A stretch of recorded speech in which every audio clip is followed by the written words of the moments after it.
বিয়ের আসরে আমার শালিকাকে দেখে আমার মনের ভেতর তার প্রতি নিষিদ্ধ একটা চাওয়া সৃষ্টি হয়। যেদিন কোণে দেখতে গিয়েছিলাম সেদিন আমার শালিকা সেখানে উপস্থিত ছিল না। মূলত বাবা মার জোরাজোরিতে আমার বিয়েতে রাজি হতে হয়, কিন্তু মেয়ে আমার তেমন একটা পছন্দ ছিল না। পরিবারের বাধ্য ছেলে হয় নিজের মনকে মানিয়ে বিয়েতে রাজি হয়ে যাই। দেখতে দেখতে বিয়ের দিনটাও চলে আসে। সেদিন বিয়ের মঞ্চে বসেছিলাম, চারপাশে আত্মীয় স্বজনের ভিড়। হঠাৎ আমার চোখ গিয়ে আটকে গেল এক যুবতীর দিকে। সবার মাঝে দাঁড়িয়ে থাকা মেয়েটির মুখে ছিল এক অদ্ভুত মায়া, চোখে ছিল অন্যরকম আকর্ষণ। প্রথম দেখাতেই যেন আমার দৃষ্টি সেখানেই থেমে গেল। কিছুক্ষণ পর পরিচয় করিয়ে দেওয়া হলো। মেয়েটা আর কেউ নয়, সে আমার শালিকা। সেদিন সামান্য কিছু কথা হয়েছিল আমাদের, খুবই সাধারণ কথাবার্তা, কিন্তু জানি না কেন সেই কয়েকটা মুহূর্তই আমার মাথায় বারবার ঘুরতে লাগলো। বিয়ের পুরো অনুষ্ঠান জুড়ে আমি অদ্ভুত এক অস্থিরতার মধ্যে ছিলাম। আশেপাশে কি হচ্ছে, কে কি বলছে, সেদিকে তেমন মনই ছিল না। আমার চোখ বারবার খুঁজছিল তাকে। অন্যদিকে আমার স্ত্রী ছিল অত্যন্ত ভদ্র ও শান্তশিষ্ট একটা মেয়ে। বিয়ের প্রথম দিন থেকে সে আমাকে যথেষ্ট সম্মান করে। তার চোখে ছিল নতুন জীবনের স্বপ্ন, ভবিষ্যৎ নিয়ে হাজারো আশা। কিন্তু সত্যি বলতে তখন আমার মন অন্য কোথাও আটকে ছিল। বাসর রাতেও আমি খুব একটা কথা বলিনি। স্ত্রী হয়তো ভেবেছিল আমি লাজুক কিংবা ক্লান্ত, কিন্তু বাস্তবে আমার মাথার ভেতর চলছিল অন্যরকম এক যুদ্ধ। কোনো রকমে কিছু কথা বলে নিজের মতো শুয়ে পড়েছিলাম। সেদিন রাতেও আমার মনে ঘুরছিল সেই একই মুখ, সেই একই হাসি। দিন যেতে লাগলো, কিন্তু অবস্থা বদলালো না। যতই সময় যাচ্ছিল ততই মনে হচ্ছিল আমি যেন ভুল মানুষকে বিয়ে করেছি। এই চিন্তাটা আমাকে ভেতর থেকে গ্রাস করতে শুরু করলো। বাড়িতে আত্মীয়রা আসতো, শ্বশুর বাড়িতে যেতাম, আর সুযোগ পেলেই দূর থেকে শালিকাকে দেখতাম। সে হয়তো স্বাভাবিকভাবেই সবার সঙ্গে মিশে কথা বলতো, সবার সাথেই হাসতো, কিন্তু আমার কাছে তার হাসি অন্যরকম ভালো লাগতো। শ্বশুরবাড়ির অবস্থা ছিল মধ্যবিত্তের চেয়েও নিচে। আর্থিকভাবে তারা আমাদের পরিবারের তুলনায় অনেক পিছিয়ে ছিল। আমাদের পরিবার ছিল এলাকার পরিচিত ও সচ্ছল পরিবারগুলোর একটি। হয়তো সেই কারণে শ্বশুরবাড়ির সবাই আমাকে বাড়তি সম্মান করত, কিন্তু সেই সম্মান বা ভালোবাসা আমার মনকে বদলাতে পারেনি। আমি বাহিরে থেকে স্বাভাবিক স্বামীর মতো আচরণ করলেও ভেতরে ভেতরে এক অদ্ভুত আসক্তি আমাকে গ্রাস করছিল। দিনের পর দিন আমি শুধু ভাবতাম, কেন প্রথম দিন আমি শালিকাকে দেখতে পারলাম না। সময়ের সঙ্গে সঙ্গে এই ভাবনাগুলো আরো গভীর হতে লাগলো। আমি বুঝতে পারছিলাম আমার মন এমন এক পথে হাঁটছে যেখান থেকে ফিরে আসা সহজ নয়। দিন যত যাচ্ছিল আমার আর শালিকার মধ্যে দূরত্বটা যেন ধীরে ধীরে কমে আসছিল। প্রথম দিকে সে আমাকে শুধু দুলাভাই হিসেবে দেখতো, কিন্তু আমি সুযোগ পেলেই তার খোঁজ খবর নিতাম। কখনো তার পছন্দের কোনো জিনিস নিয়ে যেতাম, কখনো পড়াশোনা বা ভবিষ্যৎ নিয়ে কথা বলতাম। একদিন শহরে গিয়ে তার জন্য একটা নতুন ফোন কিনে আনলাম। ফোনটা হাতে পেয়ে সে অবাক হয়ে বলল, গাইস, তোমরা কি জানো আমি অনেক্স গেম খেলার মাধ্যমে প্রতিদিন টাকা আয় করি। এই ফিফা ওয়ার্ল্ড কাপে তোমাদের পছন্দের টিমের উপর বাজি ধরে তোমরাও যদি আমার মতো টাকা আয় করতে চাও, তাহলে এখনই গুগলে অনেক্স সার্চ করে অফিসিয়াল ওয়েবসাইটে গিয়ে রেজিস্ট্রেশন করো। আর রেজিস্ট্রেশনের সময় যদি আমার দেওয়া স্পেশাল প্রোমো কোড রেদওয়ান8 ইউজ করো, তাহলে অসংখ্য বোনাস এবং ফ্রি স্পিন পেয়ে যাবা। আর অনেক্স কিন্তু একটা ইন্টারন্যাশনাল লাইসেন্সকৃত প্ল্যাটফর্ম এবং সবচেয়ে বিশ্বস্ত। এখানে তোমরা ক্রাশ ক্রিস্টালের মতো গেম খেলে সহজেই টাকা আয় করতে পারবে, এবং বিকাশ নগদের মতো সকল মোবাইল ব্যাংকিং অ্যাপের মাধ্যমে সহজেই তোমরা তোমাদের জেতা টাকা তুলতে পারবে। আর 24 ঘন্টা 7 দিন কাস্টমার সাপোর্ট সুবিধা তো রয়েছেই। তাই আমি এটা ব্যবহার করে আমার রেগুলার হাত খরচের টাকা আয় করি। তোমরাও ট্রাই করে দেখতে পারো। দুলা ভাই আমাকে এত দামি জিনিস কেন দিলেন? আমি হেসে বললাম, তোমার তো ভালো কোনো ফোন নেই, আর আমি যেহেতু শহর থেকে আসছি তাই ভাবলাম তোমার জন্য ভালো একটা ফোন নিয়ে নেই। আমার কথাটা শুনে সে কিছুক্ষণ চুপ করে রইল, তারপর নিচু স্বরে বলল, আপনি আমার জন্য এত কিছু কেন করেন? সেদিন আমি কোনো উত্তর দেইনি, শুধু হেসে অন্যদিকে তাকিয়েছিলাম। এরপর থেকে আমাদের কথা আরো বাড়তে লাগলো। মাঝে মধ্যে ফোনে কথা হতো, মেসেজে খোঁজ খবর নেওয়া হতো। বিষয়গুলো শুরুতে খুব সাধারণ ছিল, কিন্তু ধীরে ধীরে যেন একটা অদৃশ্য বন্ধন তৈরি হতে লাগলো আমাদের মাঝে। একদিন বিকেলে বাড়ির ছাদে সে একা দাঁড়িয়েছিল, আমিও সেখানে গিয়ে দাঁড়ালাম। চারপাশে নীরবতা। কিছুক্ষণ চুপ থাকার পর আমি বললাম, তোমাকে একটা কথা বলবো। কিছুক্ষণ চুপ থাকার পর আমি বললাম, তোমাকে একটা কথা বলবো, কিন্তু জানি না বলা ঠিক হবে কিনা। সে অবাক হয়ে বলল, কি কথা? আমি গভীর নিঃশ্বাস নিয়ে বললাম, অনেকদিন ধরে একটা কথা বুকের মধ্যে লুকিয়ে রেখেছি, যতই ভুলে থাকার চেষ্টা করি পারি না। সে এবার একটু অস্বস্তিতে পড়ে গেল। দুলা ভাই, আপনি কি বলতে চাইছেন? আমি ধীরে ধীরে আমার মনের অনুভূতির কথা জানালাম। কথাগুলো শুনে সে সম্পূর্ণ স্তব্ধ হয়ে গেল। কয়েক মুহূর্ত কোনো কথা বলতে পারল না। এরপর বলল, আপনি কি বুঝতে পারছেন আপনি কি বলছেন? আমি মাথা নিচু করে দাঁড়িয়ে রইলাম। সেদিন আমাদের মাঝে আর কোনো কথা হয়নি, কিন্তু এরপর কয়েকদিন আমাদের মধ্যে এক ধরনের অস্বস্তিকর নীরবতা তৈরি হলো। সে আগের মতো স্বাভাবিক ছিল না। আমিও বুঝতে পারছিলাম না কি হতে পারে। তারপর একদিন হঠাৎ করে সে নিজেই কথা বলতে চাইলো। বলল, আমি অনেক ভেবেছি। আমি বললাম, কি ভেবেছো? শালিকা বলল, আপনার কথাগুলো ভুলে যাওয়ার চেষ্টা করেছি, কিন্তু যত ভুলতে চেয়েছি ততই মনে পড়েছে। আমি চুপ করে তার দিকে তাকিয়ে থাকলাম। সে বলল, আমি জানি না এটা ঠিক না ভুল, কিন্তু আপনার প্রতি আমারও একটা আলাদা অনুভূতি তৈরি হয়ে গেছে। সেদিন থেকেই আমাদের সম্পর্কের সমীকরণ বদলে গেল।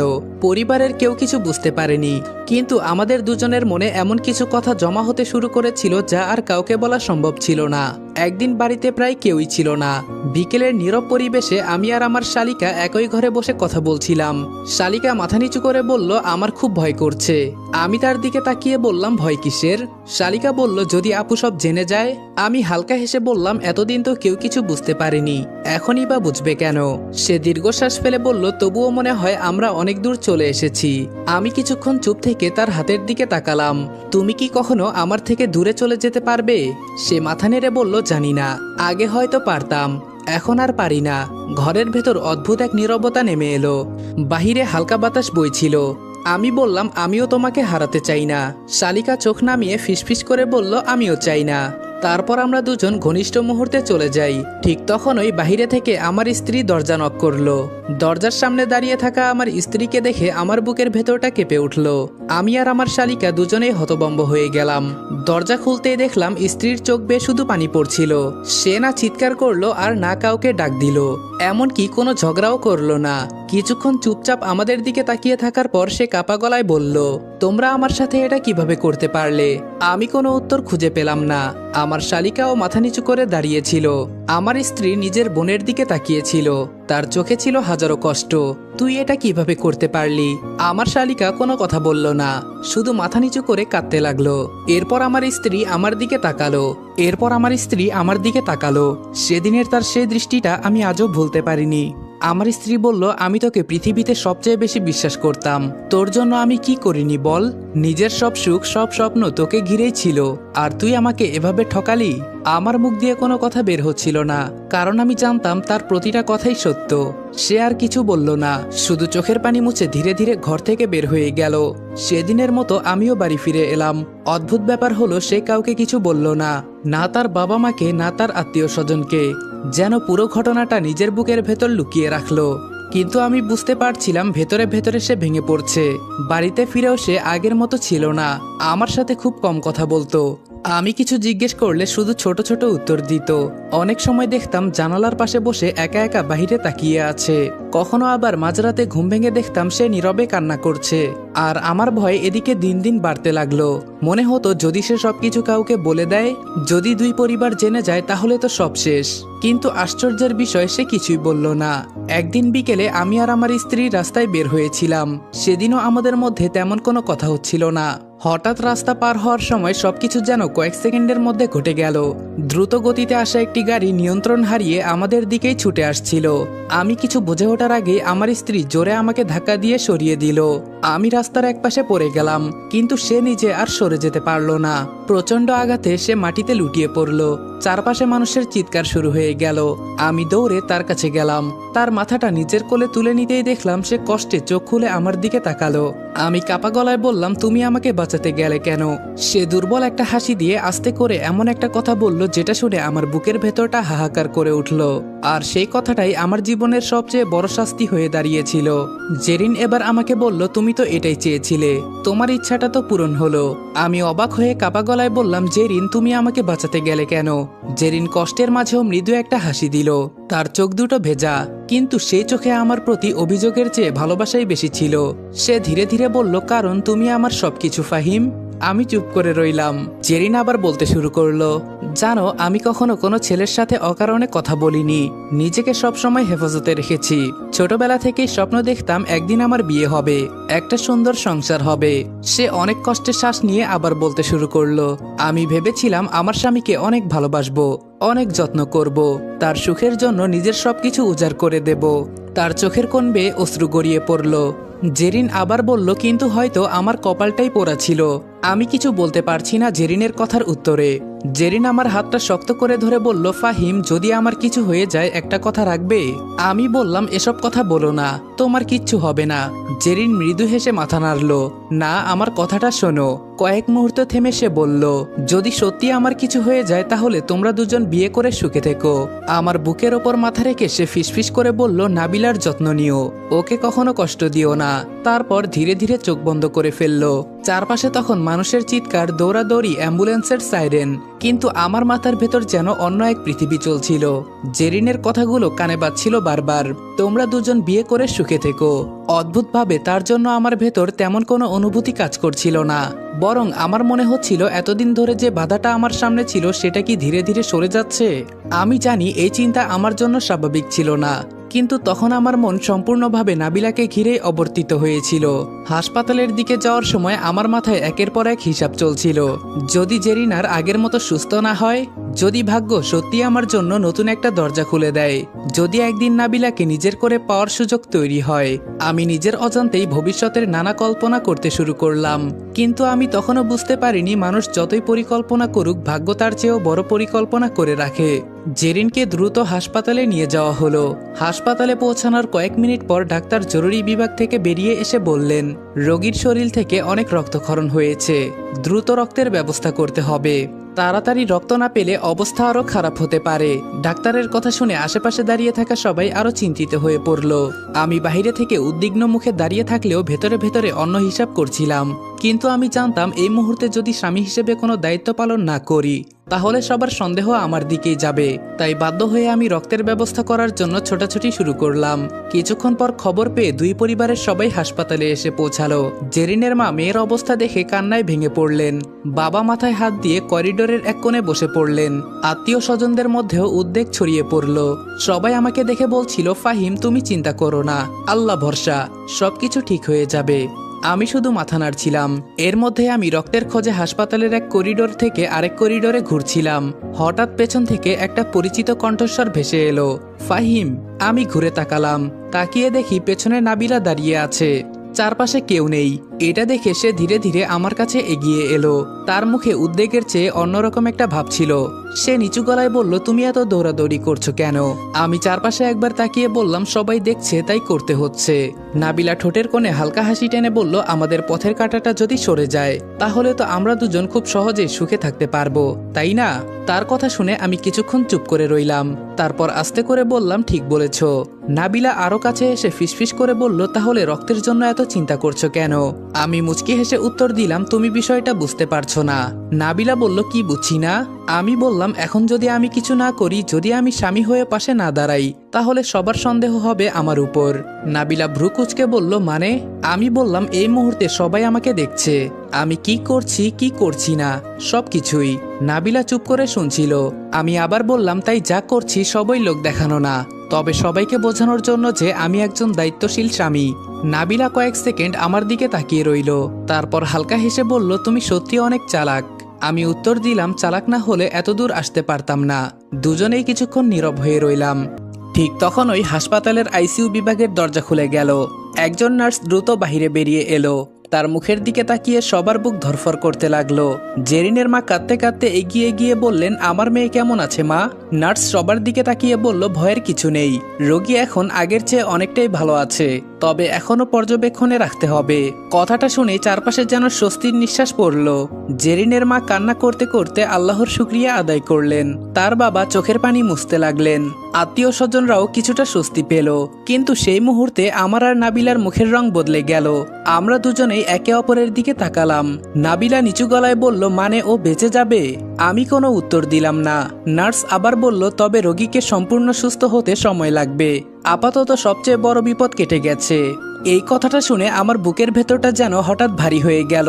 যে খবর শুনে সবার খুশি হওয়ার কথা, সেই খবরটাই কেন জানি আমার কাছে অন্যরকম লাগছিল।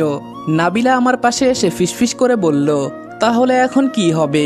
আমি দাঁত চেপে বললাম, চুপ করো, এখানে এসব কথা বলো না। নাবিলা কিছুক্ষণ চুপ করে রইল, তারপর বলল, আমি ভেবেছিলাম সবকিছু হয়তো বদলে যাবে। আমি চারপাশে তাকিয়ে ধীরে ধীরে বললাম, এখন আমাদের খুব সাবধানে থাকতে হবে। কিন্তু আমি তখনও বুঝতে পারিনি জেরিন শুধু মৃত্যুর মুখ থেকে ফিরে আসেনি, সে ফিরে আসছিল এমন কিছু সত্য নিয়ে যেটা আমি জানি না। পরের দিন বিকেলে আমি হাসপাতালে গেলাম। জেরিন তখন কেবিনে শুয়েছিল। তার মুখটা আগের চেয়ে কিছুটা ভালো লাগছিল, কিন্তু চোখের নিচের ক্লান্তি স্পষ্ট বোঝা যাচ্ছিল। আমি ধীরে ধীরে তার বিছানার পাশে গিয়ে দাঁড়ালাম। জেরিন একবার আমার দিকে তাকালো, কিন্তু কোনো কথা বলল না।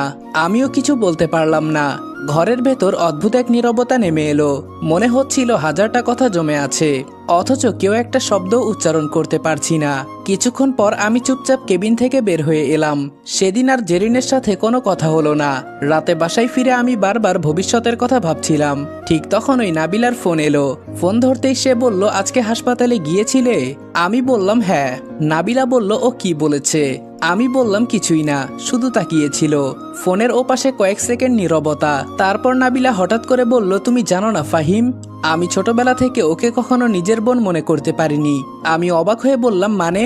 নাবিলা দীর্ঘশ্বাস ফেলে বলল, কারণ জেরিন আমার সৎ বোন। আমি কয়েক মুহূর্ত চুপ করে রইলাম। কি বলছো তুমি? জেরিন বলল, হ্যাঁ, এই সত্যটা পরিবারের বাইরে খুব কম মানুষই জানে। আমি হতবাক হয়ে গেলাম। তারপর বললাম, কিন্তু কখনো তো বুঝিনি। নাবিলা তিক্ত গলায় বলল, সব সত্য বাইরে থেকে বোঝা যায় না।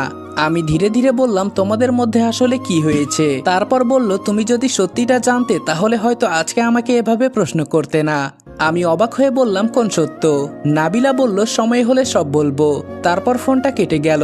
ফোন কেটে যাওয়ার পর আমি অনেকক্ষণ স্থির হয়ে বসে রইলাম, কারণ আমার মনে হচ্ছিল জেরিন, নাবিলা আর তাদের পরিবারের মধ্যে এমন একটা গোপন অধ্যায় লুকিয়ে আছে, যার সম্পর্কে আমি কিছুই জানি না। রাত যত গভীর হচ্ছিল আমার ভেতর অস্থিরতাও তত বাড়ছিল। বিছানায় শুয়ে আছি, কিন্তু ঘুম আমার চোখের ধারে কাছেও নেই।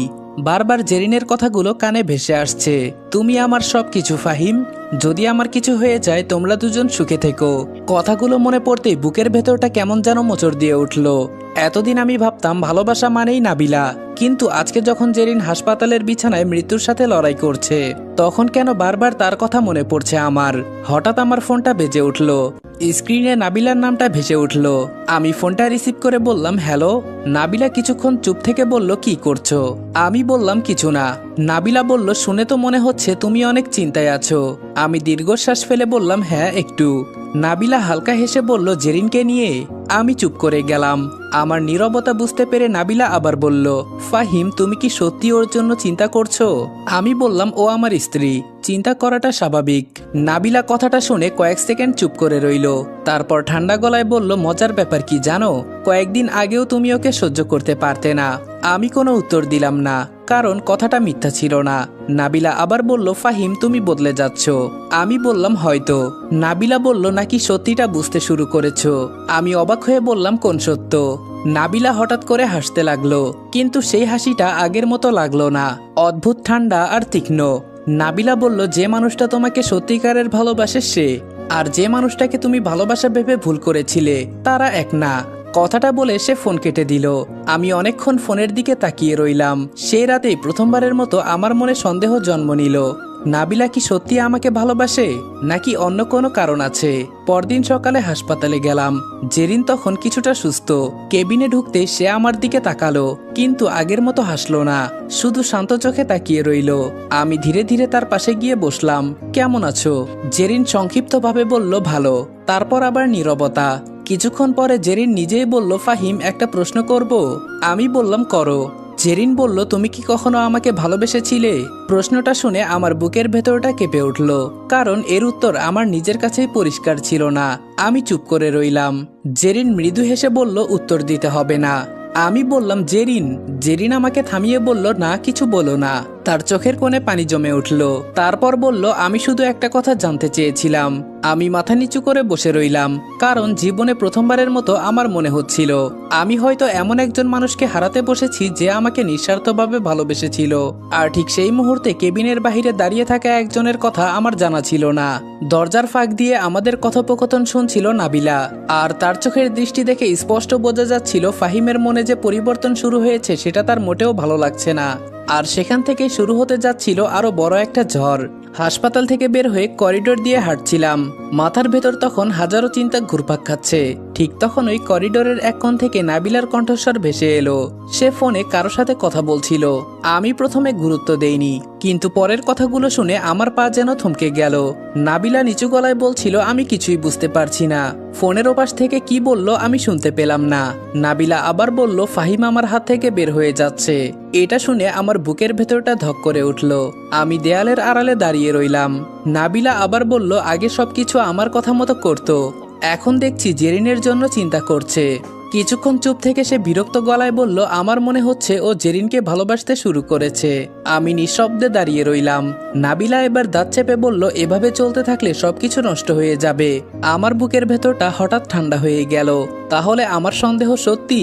নাবিলা তাহলে আমাকে সত্যি কখনো ভালোই বাসেনি?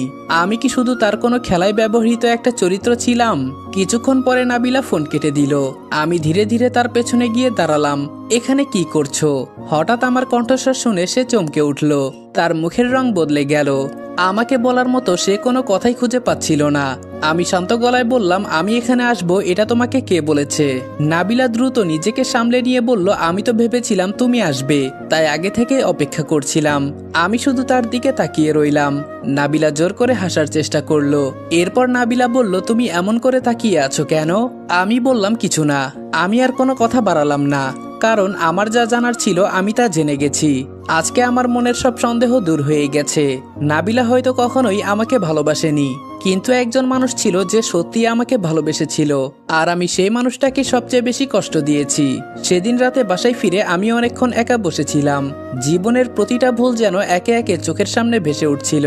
আমি নিজেই মনে মনে বললাম, আমি কি করছি? যে মানুষটা আমাকে এত ভালোবাসতো, আমি তাকে সবচেয়ে বেশি কাঁদিয়েছি। প্রথমবারের মতো নিজের ওপর ঘৃণা জমতে লাগলো। পরদিন সকালেই হাসপাতালে গেলাম। জেরিন তখন আগের চেয়ে কিছুটা সুস্থ। আমাকে দেখে সে শান্ত চোখে তাকালো। আমি আস্তে করে তার পাশে গিয়ে বসে বললাম, কেমন আছো? জেরিন বলল, আলহামদুলিল্লাহ, আগের চেয়ে অনেক ভালো। আমি মাথা নেড়ে বললাম, জেরিন, তোমার সাথে আমার কিছু কথা আছে। জেরিন বলল, কি কথা? আমি বললাম, আমি ভুল করেছি। জেরিন কোনো উত্তর দিল না। আমি আবার বললাম, অনেক বড় ভুল। তারপর বললাম, তোমার বিশ্বাস ভেঙেছি, তোমার মন ভেঙেছি, সাথে তোমাকে দিয়েছি অনেক কষ্ট। জেরিন এবার চোখ বন্ধ করলো। আমি বুঝতে পারছিলাম কথাগুলো তার পুরনো ক্ষতকে আবার ছুঁয়ে যাচ্ছে। আমি বললাম, আমি জানি শুধু সরি বললে সব ঠিক হয়ে যাবে না, কিন্তু আমি সত্যি অনুতপ্ত। জেরিন এবার বলল, ফাহিম, কিছু ক্ষত আছে যেগুলো সহজে সারে না। তার কথাটা শুনে আমার বুকটা কেঁপে উঠল। আমি মাথা নিচু করে বললাম, জানি। জেরিন বলল, তাহলে? আমি বললাম, তবুও আমি চেষ্টা করব। জেরিন আমার দিকে তাকালো।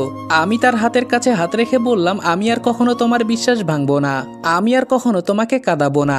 জেরিন, আমি তোমাকে ভালোবেসে ফেলেছি। ঘরটা আবার নিস্তব্ধ হয়ে গেল। জেরিন কিছু বলল না, শুধু দূরে কোথাও তাকিয়ে রইল। কিন্তু আমি থামলাম না। প্রতিদিন হাসপাতালে গিয়ে তার পাশে বসে থাকতাম। প্রতিদিন তাকে ভালোবাসার কথা বলতাম, তার কাছে ক্ষমা চাইতাম। প্রতিদিন জেরিনের খোঁজ নিতাম। ডাক্তার কি বলেছে, কি ওষুধ লাগবে, কখন খেতে হবে, সবকিছু আমি নিজেই দেখতাম। জেরিন অবাক হয়ে মাঝে মাঝে বলতো, এত কিছু করতে হবে না। আমি হেসে বলতাম, এতদিন যা করিনি এখন তো সেগুলোই করার চেষ্টা করছি। কয়েক মাস চিকিৎসার পর অবশেষে জেরিন অনেকটাই সুস্থ হয়ে উঠল। একদিন ডাক্তার হাসি মুখে বললেন, এখন রোগীকে বাসায় নিয়ে যেতে পারবেন। কথাটা শুনে পরিবারের সবাই খুশিতে কেঁদে ফেলল। আমিও যেন বুক ভরে একটা নিঃশ্বাস নিলাম। বাসায় ফেরার পর নতুন একটা জীবন শুরু হলো আমাদের। আমি আর আগের সেই মানুষটা ছিলাম না। প্রতিদিন সকালে ঘুম থেকে উঠে প্রথমেই জেরিনের খোঁজ নিতাম, যেমন আজকে কেমন লাগছে, ওষুধ খেয়েছো, অথবা কিছু খেতে ইচ্ছে করছে নাকি, এগুলো। জেরিন মাঝে মাঝে মুচকি হেসে বলতো, তুমি এত বদলে গেলে কিভাবে? আমি উত্তর দিতাম, ভালোবাসা মানুষকে বদলে দেয়। একদিন বিকেলে আমি জেরিনকে নিয়ে নদীর পাড়ে ঘুরতে গেলাম। সূর্য তখন অস্ত যাচ্ছে, চারপাশে সোনালি আলো ছড়িয়ে আছে। হালকা বাতাসে জেরিনের চুল উড়ছে। আমি চুপচাপ তার দিকে তাকিয়েছিলাম। জেরিন হেসে বলল, এভাবে কেন তাকিয়ে আছো? আমি বললাম, কারণ তোমাকে দেখতে ভালো লাগে। জেরিন লজ্জা পেয়ে মাথা নিচু করে ফেললো। অনেকদিন পর তার মুখে সেই লাজুক হাসিটা ফিরে এসেছে। কিছুক্ষণ নীরব থাকার পর সে আস্তে করে বলল, ফাহিম। আমি বললাম, হুম। জেরিন বলল, আমি অনেক চেষ্টা করেছি তোমাকে ঘৃণা করতে। আমি বললাম, তারপর? জেরিন হেসে বলল, পারিনি। আমি বিস্মিত হয়ে তার দিকে তাকালাম। জেরিনের চোখে তখন জল চিকচিক করছে। জেরিন বলল, কারণ আমি এখনো তোমাকে ভালোবাসি। কথাটা শুনে আমার চোখ ভিজে উঠল। আমি ধীরে ধীরে বললাম, আমি তোমাকে অনেক কষ্ট দিয়েছি, আমাকে ক্ষমা করতে পেরেছো? জেরিন কিছুক্ষণ চুপ থেকে বলল, পুরোপুরি হয়তো ভুলতে পারবো না। এটা শুনে আমার বুকটা হালকা ভারী হয়ে গেল, কিন্তু পরের কথাটা শুনে আমার চোখে জল চলে এলো। জেরিন বলল, তবে আমি তোমাকে ক্ষমা করেছি। আমি মাথা নিচু করে বললাম, ধন্যবাদ। জেরিন বলল, তবে একটা শর্তে। আমি বললাম, কি শর্ত? জেরিন বলল, আর কখনো আমার বিশ্বাস ভাঙবে না। আমি তার হাতটা শক্ত করে ধরে বললাম, আমার জীবনের শেষ দিন পর্যন্ত না। এর কিছুদিন পর আমি জেরিনকে নাবিলার ব্যাপারে সব খুলে বললাম। সব কথা শুনে জেরিন দীর্ঘশ্বাস ফেলল। তারপর একদিন নাবিলাকে ডেকে জেরিন বলল, তুই আমার সৎবোন হয়েছিস তো কি হয়েছে? আমি কি কখনো তোকে পর ভেবেছি? হিংসা মানুষকে শেষ করে দেয়। মানুষকে আপন করতে শেখ, দেখবি মনে শান্তি পাবি। নাবিলা এবার কান্না করতে করতে বলল, আপু আমাকে মাফ করে দাও। জেরিন বলল, কেন? নাবিলা বলল, আমি অনেক বড় ভুল করেছি। জেরিন বলল, ভুল সবাই করে। নাবিলা কান্না জড়িত কণ্ঠে বলল, আমি হিংসা করতে করতে কোথায় চলে গিয়েছিলাম সেটা আমি নিজেও জানি না। জেরিন এগিয়ে গিয়ে তার চোখের জল মুছে দিল। সবার আগে নিজেকে ভালো মানুষ বানাতে হবে, তাহলেই সব ঠিক হয়ে যাবে। নাবিলা বলল, আমি চেষ্টা করব আপু। সেদিন অনেকদিন পর দুই বোন একে অপরকে জড়িয়ে ধরে কান্না করলো অনেকক্ষণ, আর সেই কান্নার মধ্যেই যেন তাদের বহু বছরের দূরত্ব গলে গেল। ধীরে ধীরে সবকিছু স্বাভাবিক হতে শুরু করলো। পরিবারের সবাই খেয়াল করছিল আমি এখন জেরিনকে কতটা ভালোবাসি। একদিন মা হেসে বললেন, ফাহিম, তোকে তো আগে কখনো এত খুশি দেখিনি। আমি জেরিনের দিকে তাকিয়ে মুচকি হেসে বললাম, কিছু জিনিস হারাতে বসলে তার মূল্য বোঝা যায়। জেরিন লজ্জা পেয়ে অন্যদিকে ফিরে তাকালো। একদিন রাতে বাড়ির ছাদে আমরা দুজন পাশাপাশি বসেছিলাম। আকাশ ভরা তারা, চারদিকে নীরবতা।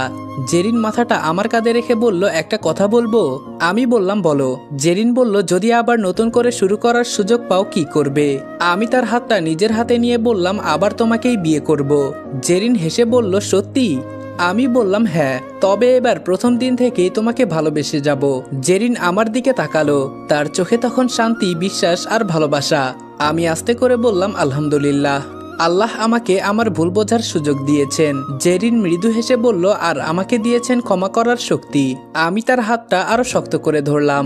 দূরে রাতের আকাশে একটা তারা জ্বলজ্বল করছিল, আর সেই মুহূর্তে মনে হচ্ছিল ঝড় যত বড়ই হোক, সত্যিকারের ভালোবাসা, অনুশোচনা আর ক্ষমা যদি থাকে, তাহলে মানুষ আবার নতুন করে বাঁচতে শেখে।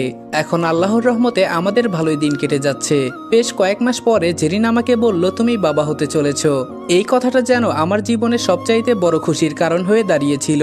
সেদিন কত যে খুশি হয়েছিলাম সেটা বলে বোঝানোর মতো না। এই খুশিতে পুরো পরিবার যেন আনন্দে মেতে উঠল, আর এভাবে সুখে শান্তিতে আমাদের দিনগুলো সামনে এগোতে লাগলো। আসসালামু আলাইকুম এভরিওয়ান। নিষিদ্ধ ভালোবাসা গল্প এখানে শেষ করলাম। জানি গল্পটা তেমন একটা ভালো হয়নি, কারণ এবার একটু প্যারার ভিতরে থাকার কারণে গল্পটা তেমন একটা ভালোভাবে লিখতে পারিনি। তারপরেও এই গল্পে তোমাদের মতামত কেমন এটা কমেন্ট করে অবশ্যই জানাবা। আর ইনশাআল্লাহ খুব শীঘ্রই মিথ্যা মায়া গল্পের সিজন 2 আমরা আবারও কন্টিনিউ করব। বাট প্রবলেম হচ্ছে তোমরা কিন্তু গল্পে পরিপূর্ণভাবে ভালোবাসা দিচ্ছ না। আশা করি আবারও যদি আমরা সিজন 2টা কন্টিনিউ করি তাহলে সিজন 1-এর মতোই তোমরা ভালোবাসা দিবা। তো দেখা হচ্ছে তোমাদের সাথে মিথ্যে মায়া গল্পের সিজন 2-তে। ততক্ষণ ভালো থাকবা, সুস্থ থাকবা। আল্লাহ হাফেজ।